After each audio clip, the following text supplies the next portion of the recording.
we need to bring the boat in a position having stern lines, and also because we don't have anchor in the place that we'll go, we're going to have to take the mooring lines.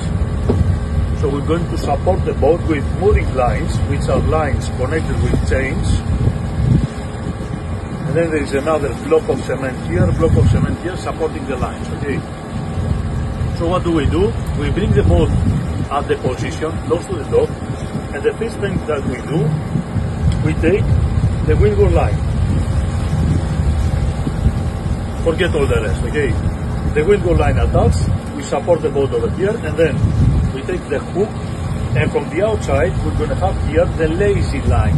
The lazy line is a thin line that is connected here, and it goes like this, and it is connected with the mooring line.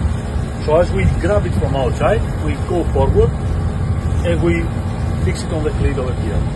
We do the same thing from the other side, and then we give out the leeward line and we reverse the boat to these lines to make it tight. Okay, Todd? Yeah.